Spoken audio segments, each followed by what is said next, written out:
Spendius me esperaba fuera de la escuela, junto al grupo de otros pedagogos que habían acompañado a sus jóvenes pupilos al foro. Cuando salí de detrás de la cortina de lino, se enderezó y se abrió paso entre la multitud para acercarse a mí. Ya no necesitaba su lámpara, pues el sol invernal, aunque pálido, proporcionaba luz más que suficiente, pero la seguía llevando, junto con una pequeña bolsa que contenía pan y queso por si me entraba hambre después de las clases. ¿Qué tal la clase, joven maestro?, me preguntó cuando llegué a su lado. Era su pregunta habitual, que me hacía todos los días sin falta. Normalmente yo daba una respuesta breve y evasiva. Bien, Spendius, o estudiamos las conjugaciones griegas, o el magíster estaba de mal humor. Hoy no respondí de inmediato. Todavía estaba procesando lo que había sucedido, tratando de organizar mis pensamientos sobre la lección, la fábula, el concepto del lenguaje esópico. Spendius, al notar mi inusual silencio, simplemente se puso a mi lado mientras comenzábamos el camino a casa. Sabía cuándo presionarme para obtener información y cuándo darme espacio para pensar. Atravesamos el concurrido foro, que había alcanzado su punto álgido de actividad al mediodía. El ruido era abrumador. Cientos de voces hablando, discutiendo, riendo, haciendo negocios. Los vendedores ambulantes pregonaban sus mercancías: pan fresco, castañas asadas, salsa de pescado, prendas de lana, cerámica, joyas, hierbas. En un extremo del foro se celebraban procedimientos legales, donde abogados con togas fluidas gesticulaban dramáticamente mientras la multitud se reunía para observar. En el otro extremo, un político daba un discurso desde la tribuna, aunque no pude distinguir sus palabras por encima del ruido general. Así era Roma en su momento más vibrante y caótico. Este era el corazón de la República, donde convergían todos los hilos de la vida romana: el comercio y la política, la religión y el entretenimiento, la riqueza y la pobreza, los libres y los esclavos, los patricios y los plebeyos. Era magnífico y sórdido, inspirador y deprimente, todo al mismo tiempo. Mientras caminábamos, me encontré observando todo con nuevos ojos. Ese comerciante que discutía con un cliente sobre el precio del pescado era como el lobo, utilizando su poder como vendedor para obtener precios injustos, o era el cordero tratando de ganarse la vida honestamente mientras fuerzas más grandes lo exprimían. Ese senador rico que era llevado a través de la multitud en su litera, con sus esclavos luchando por abrirle paso, era sin duda como un lobo en su exhibición casual de poder y privilegios. Pero esos esclavos que lo llevaban, sin duda eran corderos, ¿no? Indefensos, explotados, incapaces de defenderse de la injusticia. De repente, el mundo parecía estar lleno de lobos y corderos. Donde quiera que mirara, veía cómo se ejercía el poder, se ponían excusas, se cometían o se soportaban injusticias. Y me preguntaba, ¿todos eran lobos o corderos? No había término medio, no había forma de no ser ni depredador ni presa. Spendius, dije finalmente cuando salimos del foro y comenzamos a subir de nuevo hacia el Palatino.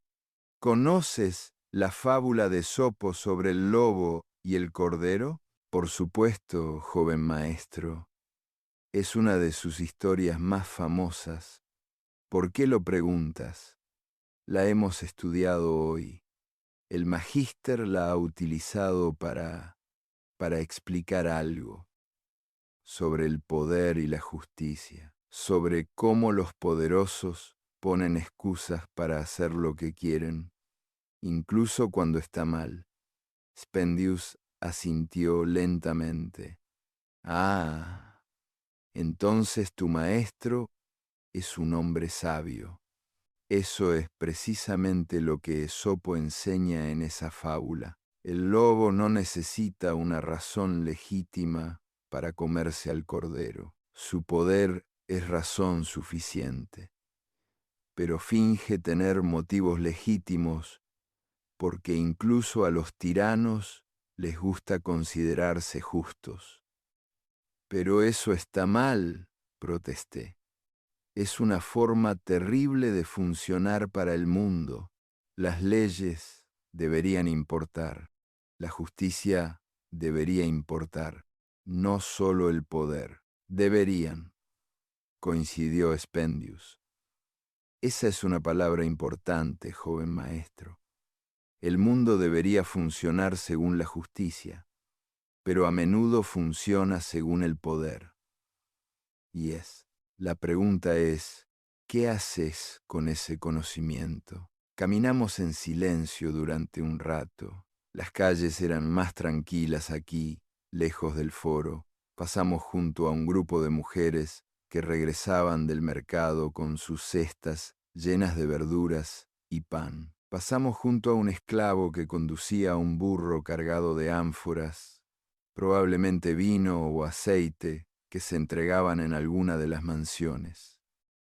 Pasamos junto a un sacerdote que se apresuraba hacia un templo, con sus túnicas blancas brillando bajo la luz del sol, la vida cotidiana, continuando como siempre. Pero yo sentía que ahora lo veía todo de otra manera, como si la lección del magíster me hubiera dado unas nuevas lentes con las que ver el mundo. El magíster dijo algo sobre el lenguaje esópico, le dije a Spendius. Dijo que es una forma de hablar de la injusticia cuando no se puede hablar directamente. Usar fábulas y metáforas en lugar de acusaciones directas. ¿Es eso algo que hacéis los griegos? Spendius sonrió levemente. Es algo que hacen todas las personas sin poder, joven maestro, no solo los griegos. Cuando no puedes decir la verdad abiertamente sin arriesgarte a ser castigado, aprendes a decirla de forma indirecta. Cuentas historias, haces comparaciones, hablas en alegorías. Tus oyentes entienden lo que realmente quieres decir, pero tus enemigos no pueden acusarte de sedición porque solo estás contando una inocente historia sobre animales. ¿Así es como sobreviviste siendo esclavo? Le pregunté, y enseguida deseé poder retirar mis palabras. Era una pregunta demasiado personal, demasiado directa, pero Spendius no pareció ofenderse. En parte, admitió, cuando me capturaron y vendieron por primera vez, era joven, estaba enfadado y era tonto, decía lo que pensaba directamente y me castigaban por ello. Con el tiempo aprendí a ser indirecto, a sugerir en lugar de afirmar, a dejar que la gente sacara sus propias conclusiones. Es una habilidad para sobrevivir, joven amo, una que espero que nunca necesites, pero que, no obstante, es útil comprender. Habíamos llegado a la zona residencial del Palatino, donde las calles se ensanchaban y los edificios se volvían más imponentes. Allí se encontraban las casas de la élite de Roma, familias que habían ostentado el poder durante generaciones. La mansión de mi familia estaba allí, aunque no era la más grande ni la más ostentosa. Mi madre prefería cierta moderación en la ostentación, una sencillez republicana que se remontaba a tiempos anteriores, supuestamente más virtuosos. Spendius, ¿puedo preguntarte algo? Dije, aminorando el paso al acercarnos a nuestra casa. Aún no estaba listo para llegar, no estaba listo para terminar esta conversación. Por supuesto, joven maestro, ¿crees que Roma es justa? ¿Crees que nuestra república es justa? Mi pedagogo se quedó callado durante un largo rato, tanto que pensé que quizá no respondería. Finalmente, habló, eligiendo sus palabras con evidente cuidado. Roma es una gran potencia, joven amo. Ha logrado cosas que ninguna otra ciudad-estado ha logrado. Ha conquistado la mitad del mundo conocido. Ha llevado la ley y el orden a innumerables pueblos. Ha creado monumentos que perdurarán durante siglos. Son logros notables. No es eso lo que te he preguntado. No, admitió. Me has preguntado si Roma es justa. Esa es una pregunta diferente. La justicia es complicada. Roma tiene leyes y muchas de ellas son admirables. Roma tiene tradiciones de virtud cívica y servicio público. Roma ofrece vías de ascenso que son poco comunes en otras sociedades. Un plebeyo puede llegar a ser cónsul. Un soldado valiente puede alcanzar la gloria independientemente de su origen. Estas cosas importan. Hizo una pausa y sentí que se avecinaba un pero. Pero, continuó Spendius, Roma también esclaviza a millones de personas. Roma permite que los ricos acumulen vastas propiedades mientras que los ciudadanos se quedan sin tierras.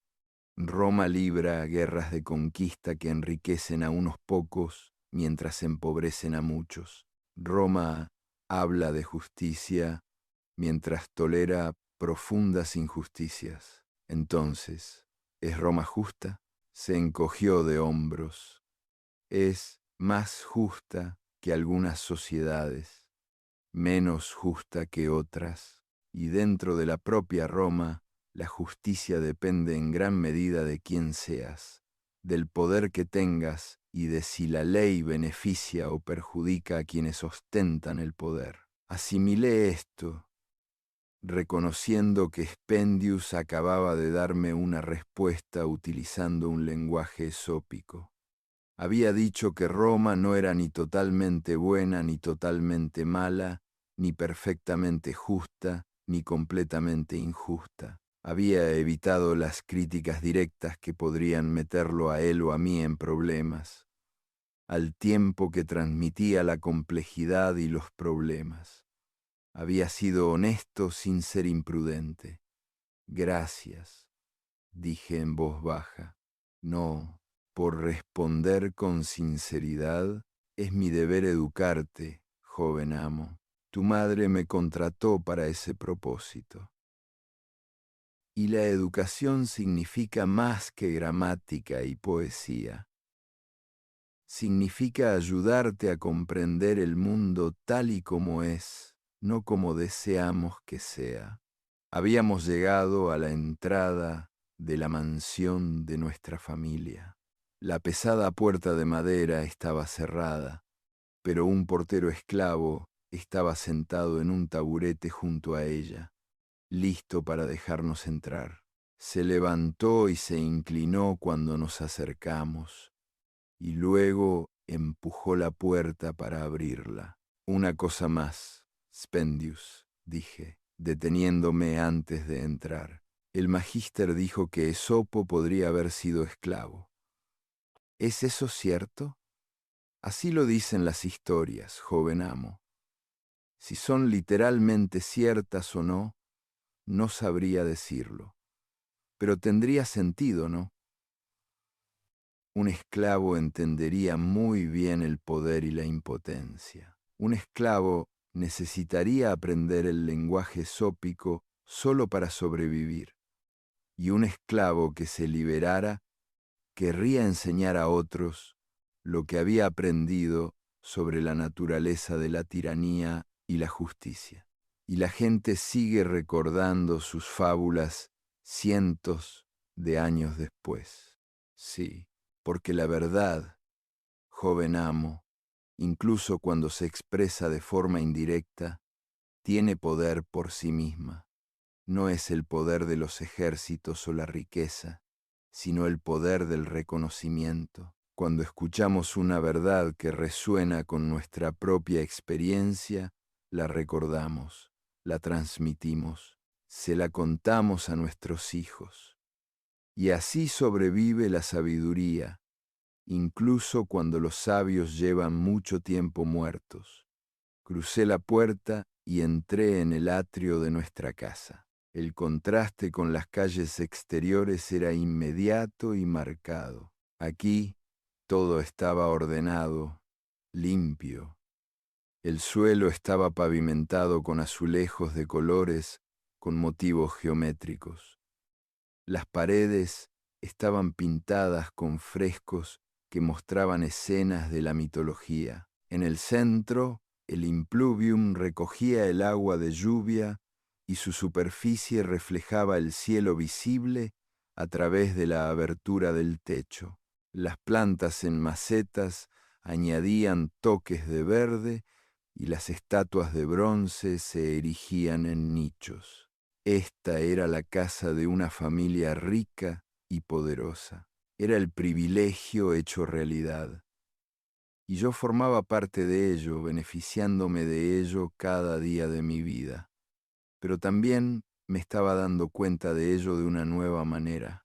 Veía el contraste entre esto y el granjero dormido en la calle. Comprendía que mi comodidad provenía, al menos en parte, de un sistema que creaba tales disparidades. Empezaba a comprender que nacer en una familia privilegiada no solo traía ventajas, sino también responsabilidades, o al menos debería traerlas. Tu madre te pide que vayas a su estudio cuando regreses de la escuela, me informó Spendius. Hay algo que desea discutir contigo. Asentí y le entregué mi caja de utensilios de escritura. Gracias, Spendius, por todo. Él hizo una ligera reverencia, un gesto de respeto que me pareció vacío dada nuestra conversación. Él era un esclavo, yo era su amo, y ninguna discusión filosófica podía cambiar ese hecho fundamental. Sin embargo, también era mi maestro en aspectos que iban más allá de sus obligaciones oficiales. La contradicción era incómoda, pero estaba empezando a comprender que Roma estaba llena de contradicciones de ese tipo. Atravesé el atrio hacia el estudio de mi madre, una pequeña habitación donde ella se ocupaba de los asuntos domésticos y dedicaba tiempo a sus considerables intereses académicos. Mientras caminaba, pensaba en lo que le contaría sobre la lección de hoy. Ella querría escuchar lo que había aprendido, y a diferencia de la mayoría de las madres de Roma, que se preocupaban principalmente por los asuntos domésticos y dejaban la educación en manos de los hombres, mi madre tenía un interés activo e intenso en el desarrollo intelectual de sus hijos. Se había educado a sí misma estudiando literatura y filosofía griegas, manteniendo correspondencia con eruditos y leyendo todo lo que encontraba.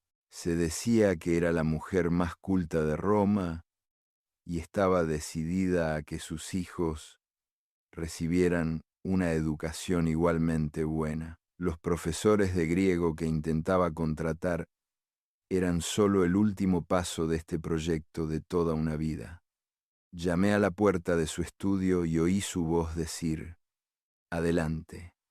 Empujé la puerta y entré en la habitación. Era más pequeña que la mayoría de las habitaciones de la casa, pero estaba repleta de pergaminos y tablillas.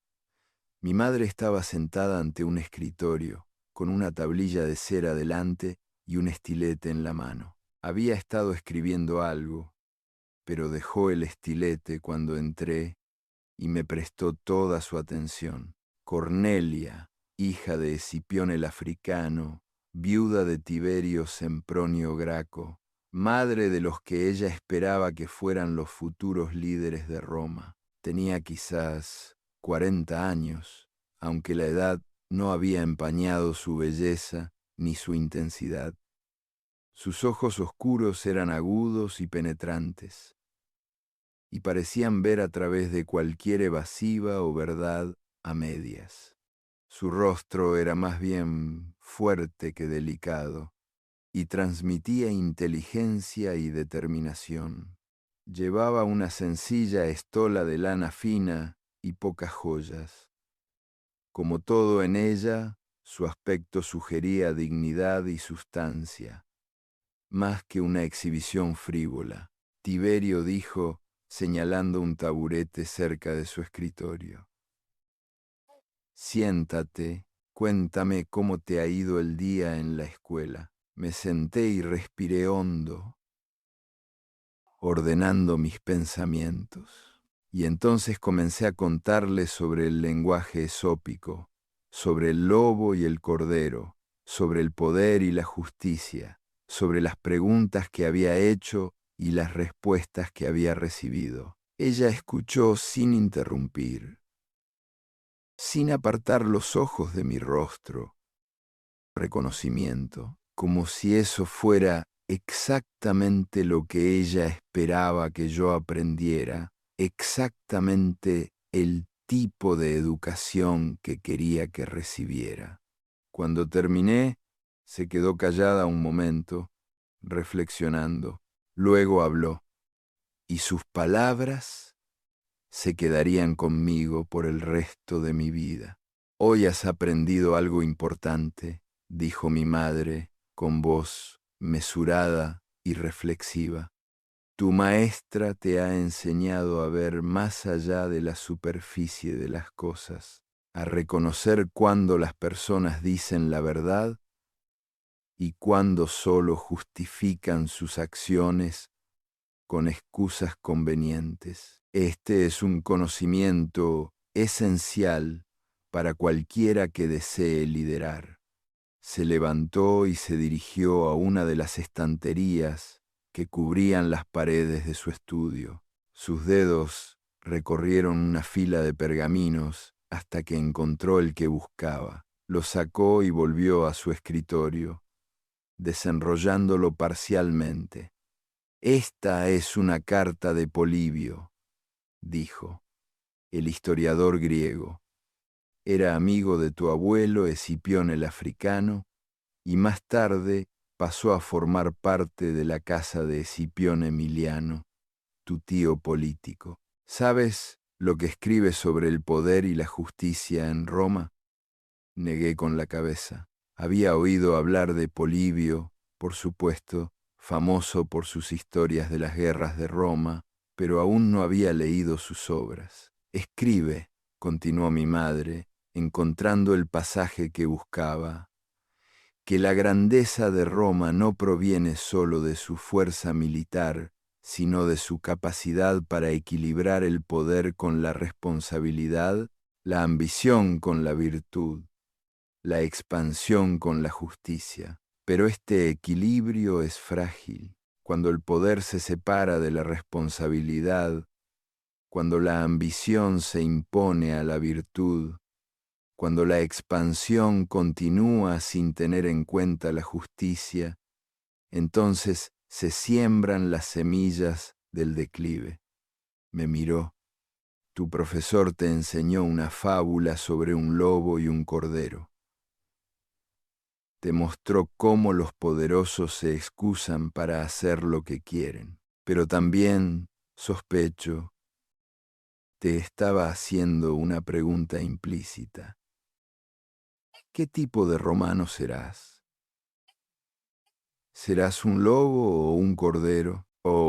Y esto es lo que espero, ¿Serás algo completamente diferente? ¿Qué más hay? Pregunté, genuinamente confundido. La fábula solo tiene dos personajes. Exactamente. Esa es la limitación de la fábula. Nos muestra el problema, pero no la solución. Describe la tiranía y el victimismo, pero no la posibilidad de algo mejor. Se inclinó hacia adelante, con una intensidad casi abrumadora. Pero tú, Tiberio, no te están educando para ser ni lobo ni cordero. Te están educando para ser pastor. Debí de poner cara de desconcierto porque ella sonrió levemente y me dio más detalles. Un pastor protege a los corderos de los lobos. Utiliza el poder, sí, tiene un bastón, tiene perros, tiene autoridad sobre su rebaño, pero utiliza ese poder para proteger, no para explotar. Es fuerte, pero su fuerza sirve a un propósito que va más allá de su propio enriquecimiento. ¿Lo entiendes? Creo que sí, dije lentamente. Estás diciendo que el poder en sí mismo no es malo. Lo que importa es cómo se utiliza el poder. Exactamente. Tu familia tiene poder, Tiberio. Tenemos riqueza, conexiones, una historia distinguida. Tu padre fue cónsul 2 veces. Tu abuelo derrotó a Aníbal y salvó Roma. Tú eres el heredero de todo esto. Tendrás oportunidades con las que la mayoría de los romanos nunca soñaron. La pregunta es, ¿qué harás con esas oportunidades? Hizo una pausa, dejando que sus palabras calaran. Luego continuó, con voz más suave, pero no menos intensa. He visto cómo ha cambiado Roma a lo largo de mi vida. Cuando era joven, cuando mi padre estaba en la cima de su poder, Roma seguía siendo reconociblemente la república de antaño. Sí, había desigualdades, había injusticias, siempre las ha habido, pero también había un sentido de propósito colectivo, una sensación de que la grandeza de Roma dependía de la fuerza y la prosperidad de todos sus ciudadanos, no solo de unos pocos ricos. Y ahora, le pregunté cuando se quedó en silencio, ahora veo que Roma se está convirtiendo en algo diferente, algo más dividido, más desigual, más centrado en el beneficio privado que en el bien público. La conquista de Grecia, de Asia, de África. Estas victorias han traído una enorme riqueza a Roma, pero ¿a dónde va esa riqueza? Cada vez más fluye hacia aquellos que ya tienen mucho, mientras que los que lucharon para ganarla, los soldados, los agricultores, que abandonan sus tierras para servir en las legiones, reciben cada vez menos. Señaló con un gesto la ventana, más allá de la cual se extendía la ciudad de Roma con toda su grandeza y todos sus problemas. Esta mañana has visto a ese agricultor desplazado. Spendius me ha hablado de él. Probablemente ese hombre sirvió fielmente a Roma durante años. Probablemente luchó en una de nuestras guerras, arriesgando su vida por la República. ¿Y cuál fue su recompensa? Le quitaron sus tierras. Ahora no tiene nada, salvo la escasa esperanza de que alguien lo contrate como jornalero o de que la ración de cereales le impida morir de hambre. Eso no es justo, dije, sintiendo cómo la ira volvía a crecer en mi interior, como durante la lección. No debería ser castigado por servir a Roma, debería ser recompensado. Debería, repitió mi madre, haciéndose eco de lo que Spendius había dicho antes. Sí, Debería, pero no lo es. Y hay miles como él, decenas de miles. Roma se está llenando de agricultores desplazados, veteranos sin tierras, ciudadanos que no tienen nada más que su ciudadanía. Y mientras tanto, los ricos compran cada vez más tierras, utilizan cada vez más mano de obra esclava, acumulan cada vez más riqueza. La brecha se hace más grande cada año. ¿Pero qué hay de las leyes sobre la tierra?, pregunté. Las leyes licinianas, sextianas, que Marcus ha recitado hoy, ¿no limitan la cantidad de tierra que puede tener alguien? Sí, sobre el papel. Pero ¿quién las hace cumplir? ¿El Senado? El Senado está lleno de hombres que se benefician de ignorar esas leyes. Los magistrados también son de la clase rica. Las asambleas podrían aprobar nuevas leyes, pero los ricos tienen formas de bloquearlas o eludirlas.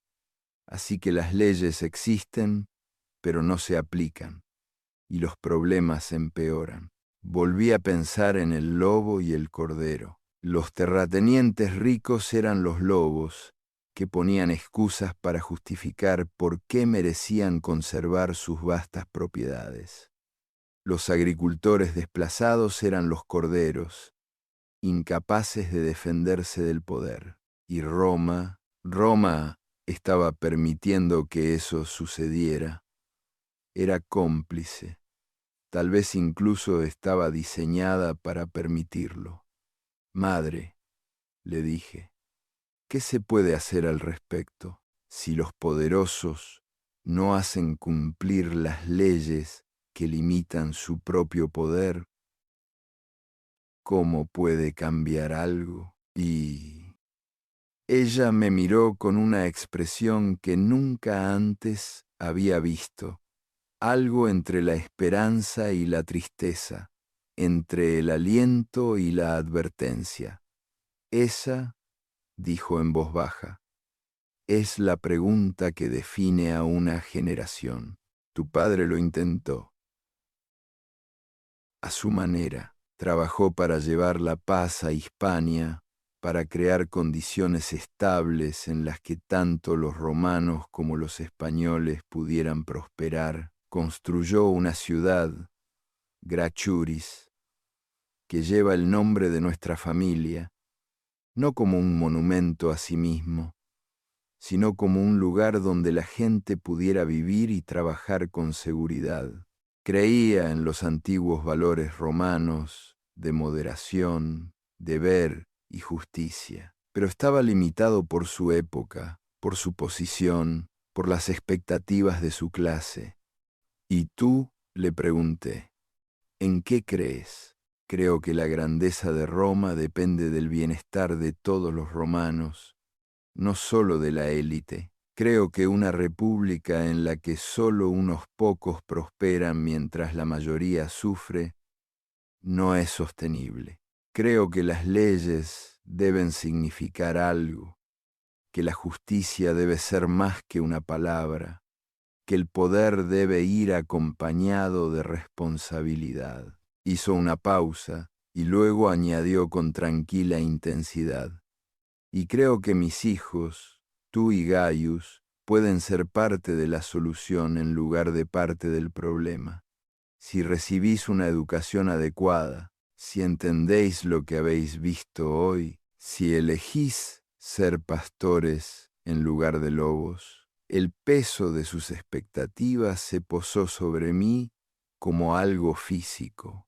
No solo me estaba enseñando, no solo me estaba educando, me estaba preparando para algo, moldeándome para algún papel futuro que ella imaginaba, pero que aún no había revelado por completo. Los profesores griegos a los que he escrito, continuó, cambiando ligeramente de tema, no son solo eruditos, son filósofos que han reflexionado profundamente sobre la justicia, sobre el buen gobierno, sobre las responsabilidades de quienes tienen poder. Blosius de Cumas es un estoico que cree que los ricos tienen la obligación moral de utilizar sus recursos para el bien común. Diofanes de Mitilene es un retórico que puede enseñarte a persuadir, a hablar ante asambleas, a conmover a la gente con palabras y con lógica. Me estás preparando para entrar en política, dije, dándome cuenta de ello. Te estoy preparando para servir a Roma, me corrigió.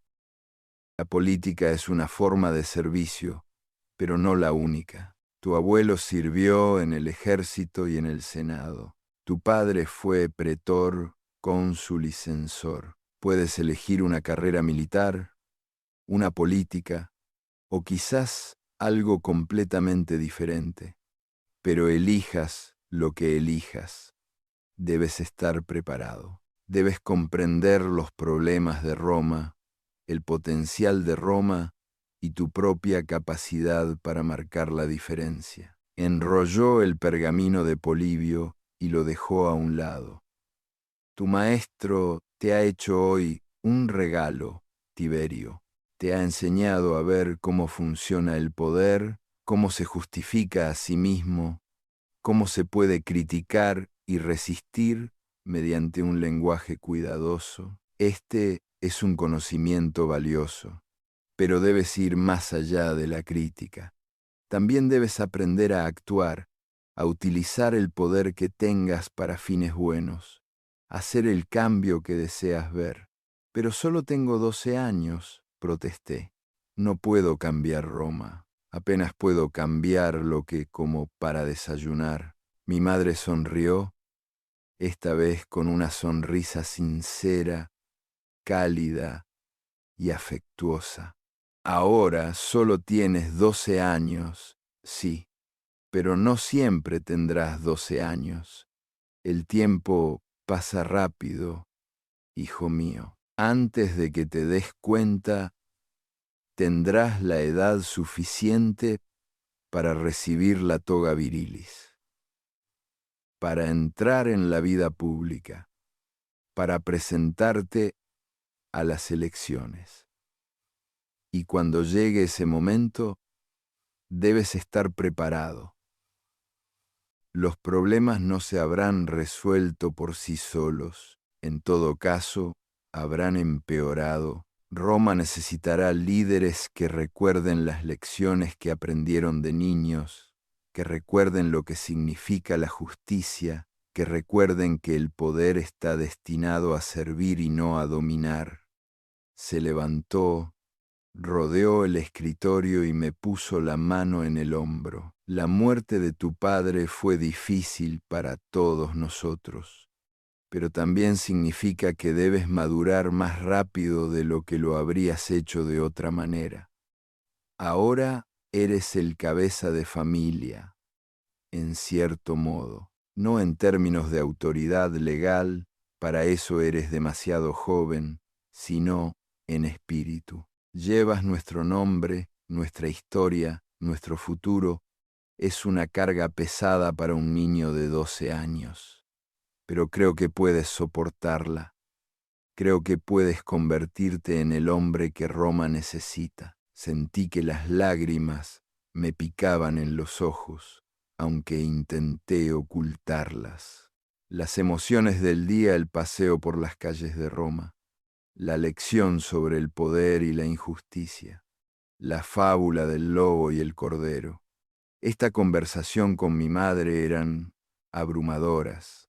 Se me pedía que viera demasiado, que comprendiera demasiado, que me preparara para demasiado. Una parte de mí quería volver a ser solo un niño, preocupado únicamente por los juegos, las lecciones y la próxima fiesta. Pero otra parte de mí, una parte que quizás siempre había estado ahí, pero que hoy se había despertado, entendía que no había vuelta atrás. Había visto lo que había detrás del telón. Había comprendido algo fundamental sobre cómo funcionaba Roma y cómo no funcionaba. No podía dejar de verlo. No podía dejar de saberlo, y con ese conocimiento venía la responsabilidad. Lo intentaré, madre, dije, con una voz apenas superior a un susurro. Intentaré ser digno de nuestra familia, de lo que me estás enseñando. Sé que lo harás, dijo, apretándome suavemente el hombro. Ahora vete, descansa. Mañana es Saturnalia y debes disfrutarlo. Habrá tiempo suficiente para asuntos serios después de la fiesta, pero recuerda lo que has aprendido hoy. Guárdalo en tu corazón.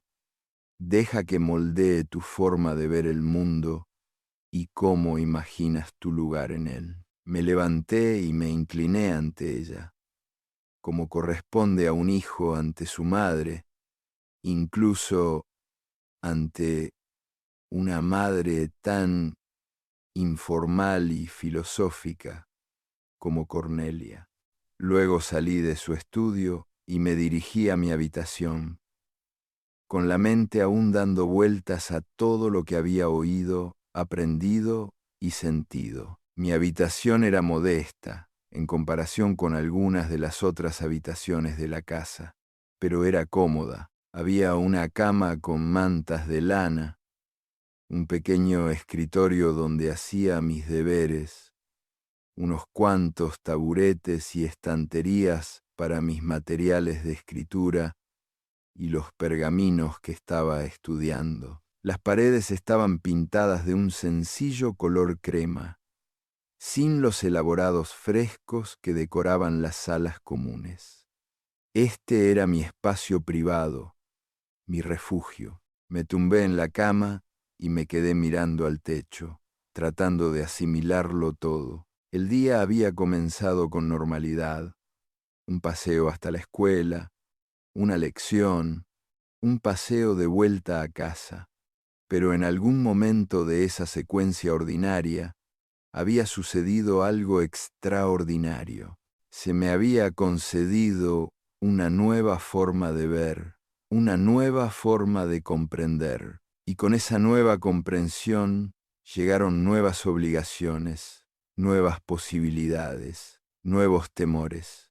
¿En qué tipo de romano me convertiría? ¿Sería un lobo utilizando el poder en mi propio beneficio? ¿Sería un cordero impotente ante la injusticia? ¿O podría ser lo que mi madre sugería, un pastor utilizando todo el poder que tuviera para proteger en lugar de explotar? No lo sabía. Tenía 12 años y el futuro me parecía infinitamente lejano y aterradoramente cercano. Pero sabía una cosa: no podía simplemente aceptar el mundo tal y como era. Ya no, no después de hoy. La lección del lenguaje esópico no se limitaba a enseñar a hablar de forma indirecta sobre la injusticia. También trataba de reconocer la injusticia en primer lugar, de comprender la brecha entre cómo eran las cosas y cómo deberían ser. Una vez que veías esa brecha, una vez que la comprendías de verdad, no podías simplemente ignorarla. Tenías que decidir qué hacer al respecto, y esa decisión, esa elección sobre qué tipo de persona convertirte, qué tipo de romano ser, definiría el resto de tu vida. Fuera de mi ventana, podía oír los sonidos de Roma continuando con su vida cotidiana. Voces llamando, carros traqueteando, perros ladrando, niños jugando. La gran ciudad seguía adelante, indiferente a los pensamientos de un niño de 12 años, tumbado en su cama y contemplando el futuro. Pero algún día, pensé, algún día ese niño sería un hombre. Algún día tendría poder propio, y cuando llegara ese día, recordaría esta lección, esta conversación, este momento de despertar. Algún día tendría que elegir Si has disfrutado aprendiendo sobre este pedazo de historia, dale like al video, suscríbete para más historias fascinantes y dime en los comentarios qué periodo histórico te gustaría explorar a continuación. Las Saturnales llegaron y pasaron en un torbellino de banquetes y celebraciones. Durante un día, como dictaba la tradición, el orden normal de la sociedad se invertía. Los esclavos llevaban el pilleus, el gorro de la libertad, y cenaban en las mismas mesas que sus amos. Se permitía el juego, normalmente restringido.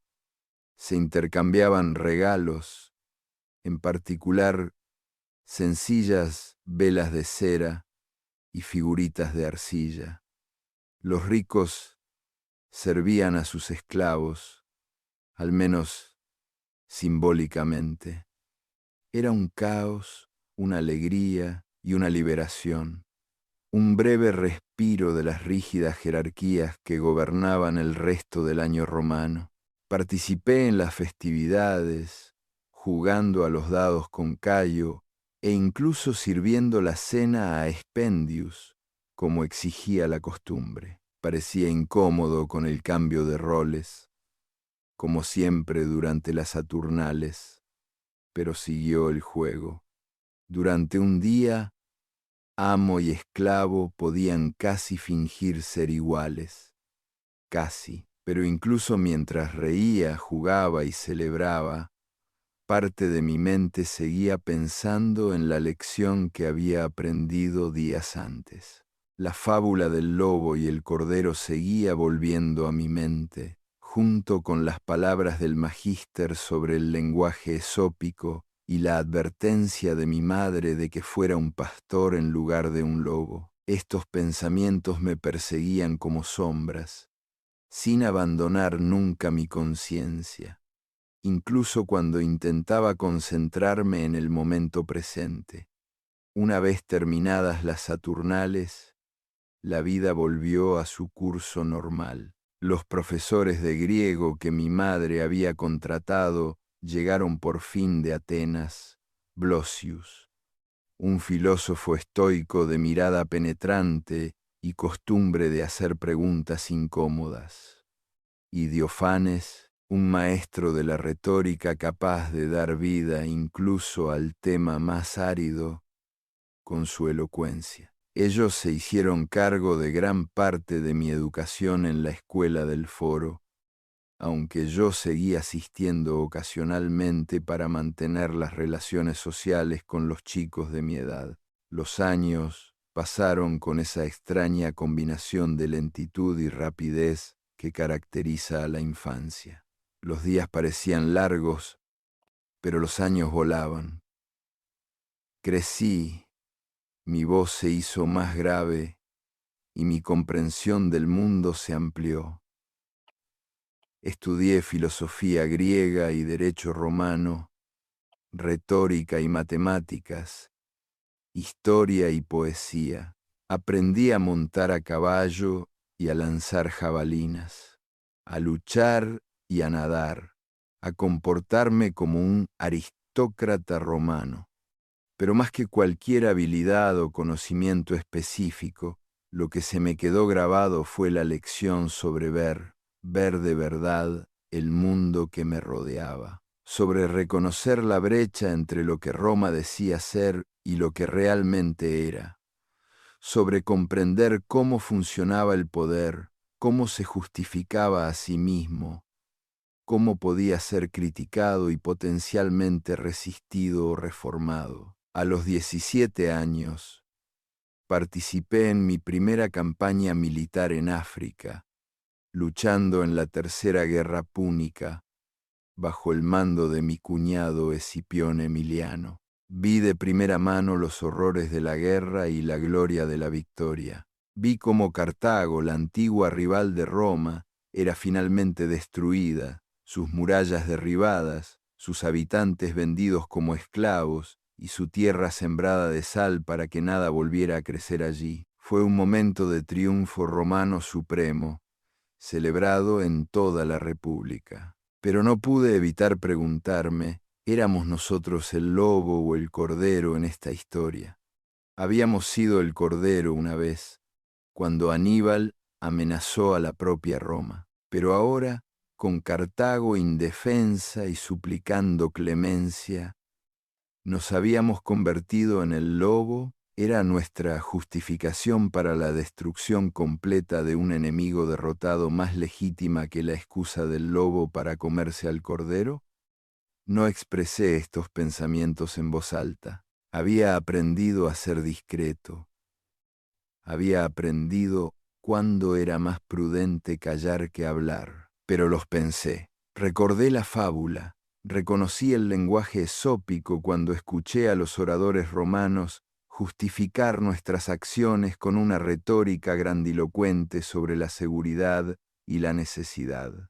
Después de África, serví en España durante la guerra numantina. Fue allí, rodeado de la brutalidad y la frustración de un conflicto que parecía no tener fin ni propósito, más allá de enriquecer a unos pocos comandantes adinerados, donde mi comprensión se profundizó aún más. Vi cómo los soldados que habían servido fielmente a Roma durante años regresaban a casa y encontraban sus granjas en ruinas, sus familias en la pobreza y su futuro sombrío. Vi cómo los terratenientes adinerados habían comprado sus propiedades por casi nada, consolidándolas en vastas fincas trabajadas por esclavos en lugar de ciudadanos libres.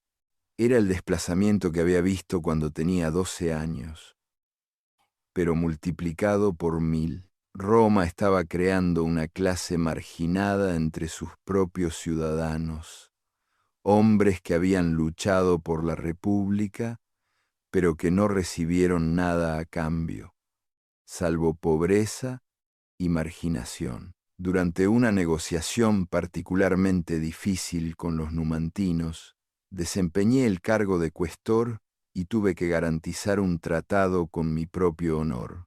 Era un tratado humillante, que salvó al ejército romano de la destrucción, pero que el Senado repudió más tarde. Querían entregarme al enemigo por haber firmado un acuerdo sin la debida autorización. Al final me libré de ese destino, pero la experiencia me enseñó algo crucial sobre la política romana. El honor importaba menos que el poder. Los tratados importaban menos que el prestigio, e incluso las acciones más legítimas podían ser condenadas si amenazaban los intereses de los poderosos. Había vuelto a ver al lobo y al cordero, pero esta vez me encontraba atrapado entre ellos.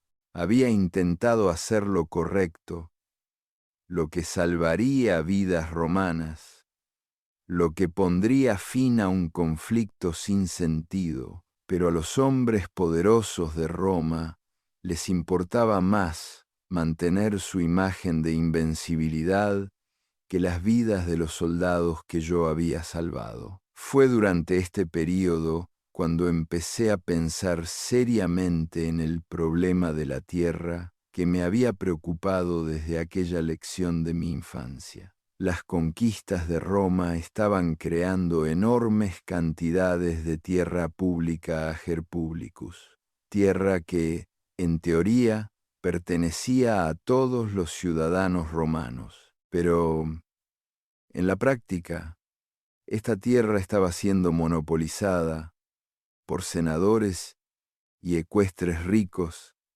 que utilizaban mano de obra esclava para trabajar en vastas fincas. Los pequeños agricultores que en su día habían constituido la columna vertebral del ejército ciudadano soldado de Roma estaban siendo expulsados de sus tierras y obligados a apiñarse en las ciudades romanas, donde dependían de las raciones de cereales y de trabajos ocasionales para sobrevivir.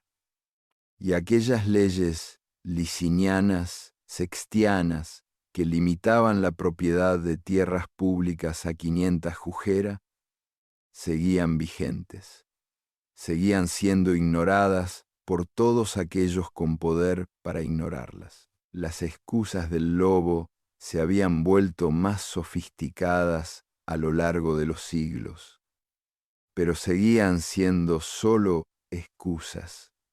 Los ricos argumentaban que eran agricultores más eficientes, que sus grandes fincas producían más alimentos, que su éxito beneficiaba a Roma en su conjunto. Argumentaban que los pobres eran pobres por culpa propia, por pereza o incompetencia.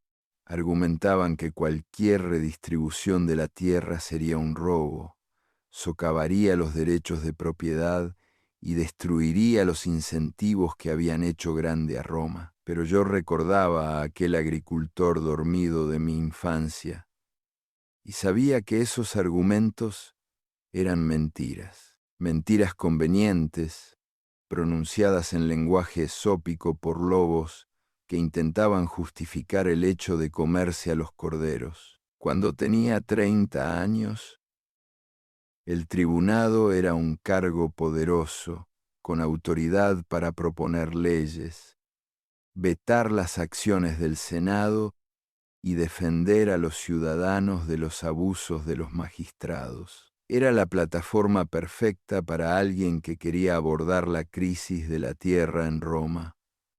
Mi madre apoyó mi decisión con entusiasmo. Ahora era mayor, tenía el pelo completamente gris y el rostro marcado por la edad y el dolor.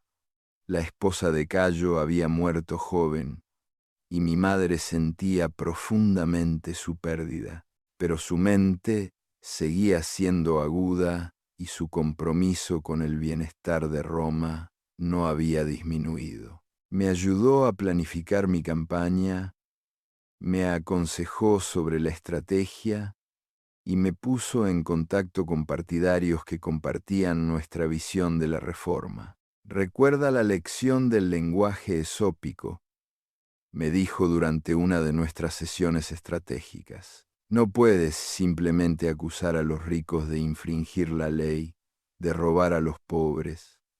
Son demasiado poderosos y esas acusaciones directas solo harán que cierren filas contra ti. Debes hablar de forma indirecta, debes formular tus propuestas en un lenguaje al que no puedan oponerse fácilmente.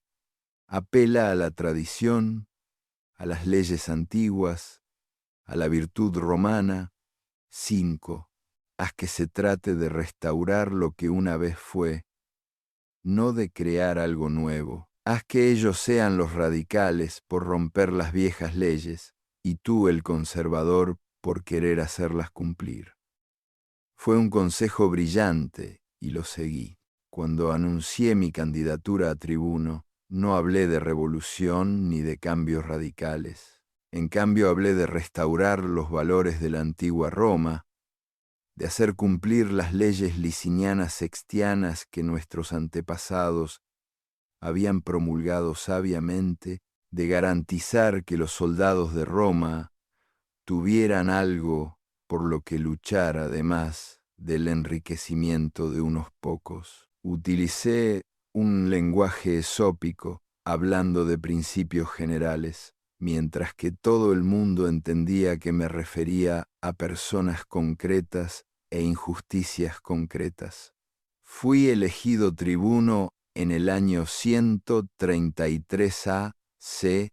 Fue un momento de triunfo, pero también de inquietud. Ahora tenía el poder de proponer leyes, pero también sabía que los hombres poderosos a los que iba a desafiar no cederían fácilmente. Se habían acostumbrado a sus privilegios y habían construido sus fortunas sobre el mismo sistema que yo quería reformar. Se resistirían con todas sus fuerzas. Recuerdo estar de pie en el foro el día que tomé posesión de mi cargo, mirando a mi alrededor los templos y monumentos, la multitud de ciudadanos y los grupos de senadores con sus distintivas togas con rayas púrpuras. Este era el corazón de la República, el lugar donde se debatía y decidía el destino de Roma. Y yo estaba a punto de pedirle que cambiara, que renunciara a lo que era cómodo y rentable en nombre de la justicia y el bien común. Pensé en aquel niño de 12 años que había hecho una simple pregunta en un aula junto al templo de Saturno. ¿Por qué no se aplicaban las leyes sobre la tierra? ¿Por qué los ricos podían infringir las normas? ¿Por qué se devoraban a los corderos mientras los lobos ponían excusas? Y pensé en el magíster que me había respondido con una fábula, enseñándome a ver el mundo con claridad, a reconocer el poder y sus abusos, a comprender el lenguaje que la gente utiliza para justificar la injusticia. Pensé en mi madre, que me había moldeado desde ese momento en adelante, que me había preparado para esto, que me había enseñado a ser un pastor en lugar de un lobo, y pensé en todos los agricultores desplazados, en todos los veteranos en apuros, en todos los romanos corrientes que merecían algo mejor de lo que obtenían de su república. Contaban conmigo, lo supieran o no, necesitaban a alguien que los defendiera, que utilizara el poder para protegerlos en lugar de explotarlos, que fuera el cambio que todos decían imposible. La ley de tierras que propuse era sencilla: hacer cumplir los límites existentes a la propiedad de tierras públicas, recuperar el exceso de quienes poseían más de 500 jujeras y redistribuirlo en pequeñas parcelas entre los ciudadanos sin tierras, establecer una comisión para supervisar el proceso y garantizar que se llevara a cabo de forma justa, dar a los ciudadanos de Roma una participación en el éxito de Roma. No era una propuesta radical, en realidad. Se trataba simplemente de hacer cumplir las leyes que llevaban más de 200 años en vigor. Pero para los ricos terratenientes que se habían acostumbrado a infringir esas leyes, era revolucionario. Para los senadores que poseían miles de jujera, era un robo.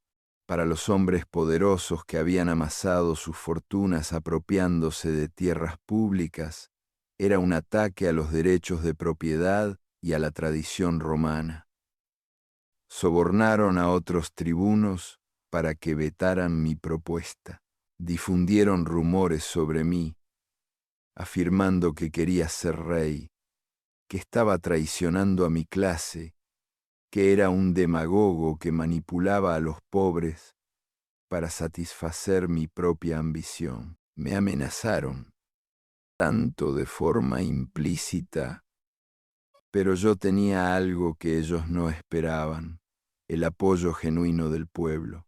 Cuando presenté mi ley ante la asamblea tribal, decenas de miles de romanos comunes y corrientes se presentaron para votar a favor. Reconocieron que se trataba de su futuro, de sus familias, de su capacidad para vivir con dignidad como ciudadanos romanos. Vieron más allá del lenguaje esópico de los ricos sobre los derechos de propiedad y la tradición, y percibieron la realidad que se escondía detrás. Se trataba del poder, de quién se beneficiaba de las conquistas de Roma, y la Mobuto, de si la república serviría a todos sus ciudadanos o solo a unos pocos. La ley se aprobó. Por un momento pareció que el cambio era posible, que el pastor podía proteger a los corderos de los lobos, que la justicia podía prevalecer sobre el poder. Pero los lobos no se rinden fácilmente. Reunieron sus fuerzas, reunieron a sus aliados y prepararon su contraataque.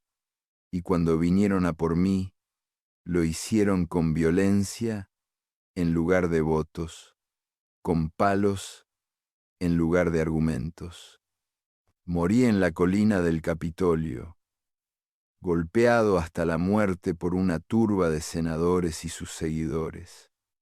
Tenía 33 años. Mi cuerpo, junto con los cuerpos de 300 de mis seguidores, fue arrojado al Tíber, sin funeral, sin duelo, sin honores, solo desechados, como si fuéramos criminales, en lugar de ciudadanos que se habían atrevido a desafiar al poder. Pero esto es lo que los lobos no entendieron, lo que nunca entienden. Las ideas no mueren cuando mueren las personas. La lección del lenguaje esópico sigue viva. La fábula del lobo y el cordero sigue contándose.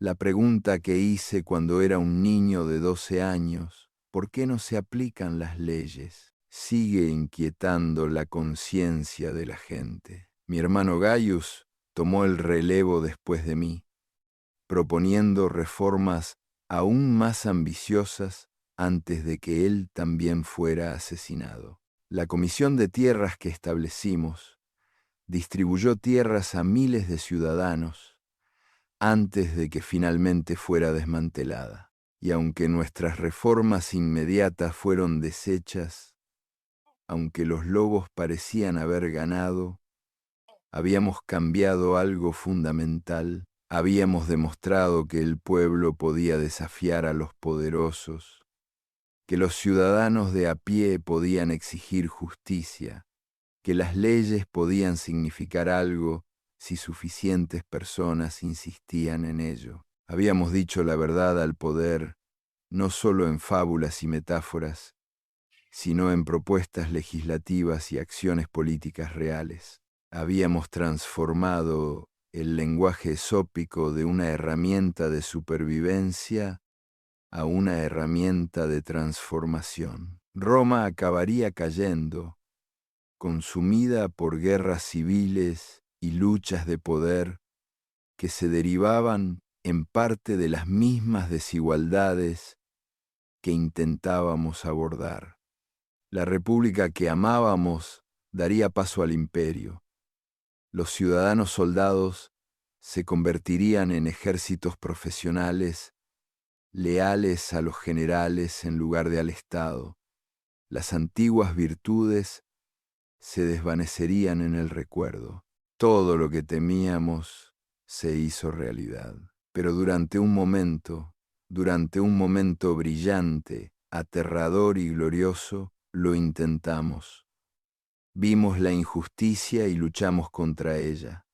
Teníamos poder y lo usamos para ayudar a los demás. Éramos pastores, no lobos, y pagamos el precio que a veces pagan los pastores cuando los lobos son demasiados y demasiado fuertes.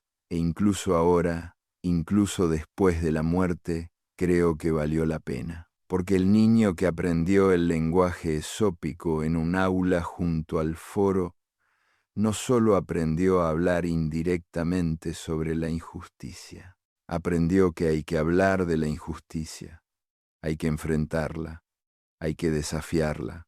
Aprendió que el silencio ante el mal es en sí mismo una forma de mal. Aprendió que quienes tienen el poder de actuar tienen la responsabilidad de hacerlo. Esta es la lección que te transmito. Seas quien seas, al leer esta historia a través de los siglos, el lobo y el cordero no es solo una fábula, es la realidad que se repite en todas las épocas, en todas las sociedades, donde quiera que se concentre el poder y sufran los indefensos. La pregunta es siempre la misma: ¿qué vas a hacer al respecto? ¿Serás un lobo utilizando el poder para explotar? ¿Serás un cordero aceptando el victimismo como algo inevitable? ¿O serás un pastor utilizando todo el poder que tengas para proteger, servir y cambiar? La elección, como siempre, es tuya. Pero recuerda, no elegir es en sí mismo una elección. El silencio es una elección. La aceptación es una elección.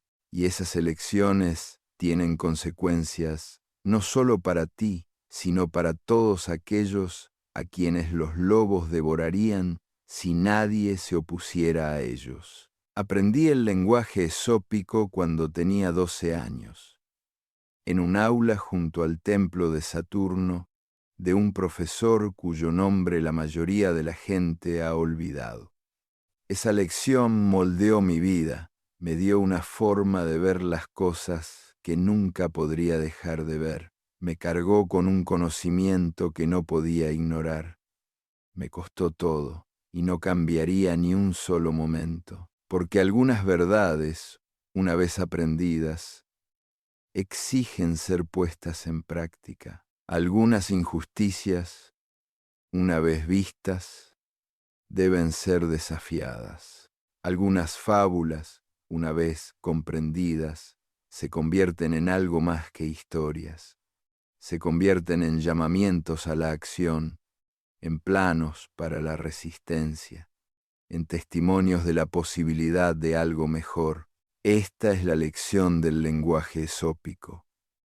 Este es el significado del lobo y el cordero. Por eso, más de 2000 años después, la gente sigue contando la historia, sigue haciendo las preguntas, sigue luchando con el mismo conflicto eterno entre el poder y la justicia. La fábula continúa, la pregunta permanece, y en cada generación, algún joven sentado en un aula o caminando por calles llenas de desplazados y desposeídos, de repente verá con claridad, de repente comprenderá, de repente sabrá que debe actuar.